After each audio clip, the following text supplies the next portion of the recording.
नमस्कार दोस्तों। ओम नमः शिवाय। दोस्तों, हमारे जीवन काल में एक बहुत बड़ी चीज है होनी। होनी जो होकर रहती है। होनी को होने से कोई नहीं रोक सकता। यहाँ तक कि ईश्वर अगर जन्म लेते हैं, ईश्वरी जन्म होता है, जैसे कृष्ण भगवान राम जिन्हें अवतार कहा गया, भगवान का अवतार है विष्णुदेव का, क्या वो होनियों को रोक पाए? होनियां ऐसी है जो कभी नहीं रुकती। इसमें मैं आपसे जिक्र करूंगा रामायण के पात्रों का। मैं इतना ज्ञानी नहीं हूं जो मैं आपको पूरी रामायण की कथा सुनाऊंगा। मेरे को जो समझ आता है मैं उसका विश्लेषण करता हूं और वो आपसे मैं बात करता हूं कि रामायण रचने से पहले ही रामायण की नींव रखी गई थी। रामायण की नींव रखी जा चुकी थी। होनी और वक्त एक साथ चलता है। और मेरा कहने का पहलू ये है कि होनी और वक्त एक दूसरे के, एक सिक्के के दो पहलू हैं। जहां होनी होगी वहीं वक्त होगा। भगवान राम का वनवास जाना क्या ककई दोषी थी या मंत्रा दोषी थी? आप भी एक बार सोचिए। रामायण मैंने बहुत बार पढ़ी है, सुनी है, पिताजी से सुनी थी। आज से 12 साल 13 साल का था जब सुनी थी। तब मैं रेगुलर सुनता था और उनके साथ बैठता था सुनने के लिए। मेरे अड़ोसी पड़ोसी भी जो रामायण रखते थे, मैं उनके पास जाके बैठ जाता था। मुझे रामायण सुनना अच्छा लगता था। तो मैंने उन पात्रों को ध्यान से सोचा, क्या भगवान राम को वनवास भेजने के लिए मंथरा दोषी थी, ककई दोषी थी, या राजा दशरथ जो दोषी थे जिन्होंने ककई को वरदान दिया हुआ था कि तुम जब चाहे मुझसे जो मर्जी मांग ले? क्या वो दोषी थी? ये रामायण काल के होनी के अंदर ये तीन किरदार इतने जबरदस्त है, इतनी जरूरी है कि जिनके बिना रामायण का कोई भी लक्ष्य नहीं है। और रामायण को रचने के लिए भगवान राम स्वतः खुद आए हैं। उसकी अभी इतिहास इतना बड़ा है कि अगर उसको सर्वे करते जाएंगे तो आप, मेरे हिसाब से एक जीवन भी कम रहेगा। इसको आप कर ही नहीं सकते। इसमें इतनी होनियां को लगा हुआ है कि आप समझना मुश्किल है कि मैं बताऊं नामुमकिन है। अगर दशरथ रावण से हारते नहीं तो ककई उनको बचाती नहीं। ककई रावण और दशरथ का युद्ध राम जन्म से पहले हुआ था। जब दशरथ ने ककई को वरदान बोला था, मांग ले मुझसे जो मांगना, जो तूने मुझे बचाया है युद्ध से, मेरा जीवन बचाया है, आज तुम मुझसे जो मर्जी मांग ले। तो ककई ने बोला कि मैं आपसे जब चाहूंगी तब मांगूंगी। यहीं पे होनी प्रबल हो गई थी। होनी किसकी? भगवान राम की, वनवास की। वहां पे नींव पड़ गई थी। वहीं से ककई के अंदर जो चल रहा था वो ककई ही जानती थी। दशरथ भी नहीं जानती, ना मंथरा जानती थी। जानता था ईश्वर, जिसे हम वक्त कहते हैं, या ककई जो पूरी तरह नहीं जानती थी कि आने वाला वक्त क्या होगा और क्या वक्त रचा जाएगा कि जिसके अंदर ककई एक खलनायिका बन जाएगी। जबकि भगवान राम ककई को खलनायिका नहीं मानते थे, वो सिर्फ एक पात्र मानते थे रावण के वध के लिए। ये सब होनी के किरदार हैं। मंथरा, ककई, ये सब एक वही लाइन चली आ रही है कि जो होनी और वक्त का रचा हुआ था।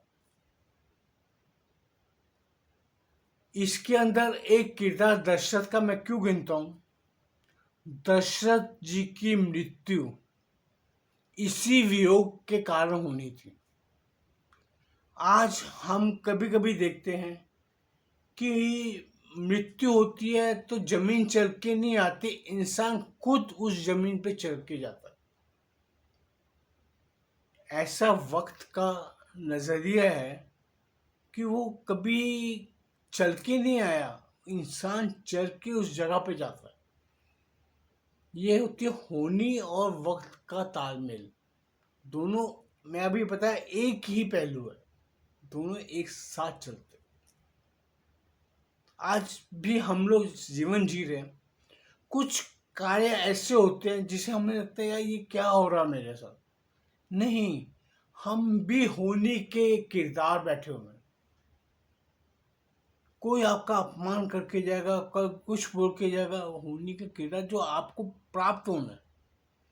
अगर आपको ईश्वर ने दोष देना है तो वो ईश्वर खुद नहीं आएगा, वो कोई ना कोई किरदार खड़ा करेगा। ईश्वर अपने ऊपर कुछ भी नहीं लेता, कभी नहीं लेगा। जो कुछ कराएगा वो अलग अलग किरदार निर्धारित करेगा। वो किरदार ही आपको गालियां भी देंगे, मार भी देंगे। कई ऐसे लोग भी देखे हैं कि जिन्होंने हत्या कर दी, उनको ये नहीं पता लगता कि मैंने इसकी हत्या क्यों की है। ये होती है होनी जिसने करवाना है। वो आपकी बुद्धि खराब कर देगी, आपकी मति मर जाएगी कि आपने ये क्या कर दिया। वो वक्त के बाद आप सोचते, उसके बाद कुछ नहीं हो सकता। जो कि निकल तीर बोलते ना, तीर कमान से निकल चुका होता है। हम सोचते ही रह जाते मैंने ये काम क्यों किया, कैसे किया, किस लिए किया। बाद में पछताते रहते हैं। जेलों में चले जाओ, लाखों ऐसे कैदी पड़े हुए हैं जिन्हें यही नहीं पता उन्होंने ये जुर्म क्यों किया। वो होनी करवाती है। होनी इतनी प्रबल है, आप हम तो कुछ समझो, एक चीटी भी अलग अलग चलती रहती हैं, वो भी नहीं सोच समझ सकते। हमारे पास ज्ञान ही नहीं है। इतने युद्ध होते हैं, हर होनी एक किरदार में खड़ी रहती है। हर किरदार ऊपर वाले ने निर्धारित कर दिया कि इसके कारण ये होना है। अगर भगवान राम वनवास न जाते तो जितने कार्य भगवान राम ने किए हैं क्या वो कर पाते? कभी ये सोचो। तो ककई विलन हुई, ककई खलनायिका हुई, या मंथरा खलनायिका हुई जिसने वनवास भेजा। अगर राम जी वनवास न जाते तो भरत जैसे भाई की पहचान कैसे होती? कभी सोचा आपने? तो लक्ष्मण जैसे भाई लक्ष्मण कैसे बनता अगर भगवान राम वनवास न जाता? माँ सीता कैसे बनती अगर माँ सीता वनवास भगवान राम के साथ नहीं जाती? ये सब होनी के किरदार है। और आप ये सोचो कि रामायण कैसे रची जाती अगर भगवान राम वनवास न जाते। तो आप ककई को खलनायिका कहोगे कि नायिका कहोगे? अब ये आप सोचो, ये सोचने की चीज है। मंथरा खलनायिका है कि नायिका है? अगर ये दोनों किरदार ना हो तो भगवान राम वनवास क्यों गए? ये होनी और वक्त का एक ऐसा तालमेल है जिसे हम नहीं समझ सकते और ना ही हम समझ पाएंगे कभी। इसको समझने के लिए आपको दिमाग ही ईश्वर ने नहीं दिया। वो सॉफ्टवेयर आपके ब्रेन में फिट ही नहीं किया गया कि जिससे आप सोच सके। और ये सोचने की चीजें हैं, ये खलनायक है कि नायक है, यही सबसे बड़ा कारण है। आप सोचिए, समझिए और मुझे भी समझाइए। मैं तो नहीं समझ सका, मुझे पास इतना ज्ञान नहीं है भाई। मैं तो बड़े बड़े ऋषि मुनि से भी पूछ चुका, बात कर चुका हूँ कि ये ज्ञान है या क्या है। ककई खलनायिका है कि नायिका है? मंथरा खलनायिका है या नायिका है? दशरथ क्या है? क्या दशरथ ने ककई को वरदान दे के गलती की? आप ये चीज आप सोचिए। इसे कहते हैं होनी और वक्त, ये दोनों का तालमेल। हम सब इसी के अंदर फंसे हुए हैं, हम सब इसी के मोहताज हैं, हम इसके अंदर से नहीं निकल सकते। ओम नमः शिवाय। दोस्तों, आपको अगर मेरी वीडियो पसंद आती है तो कृपया लाइक करें, चैनल को सब्सक्राइब करें और हो सके तो शेयर करें।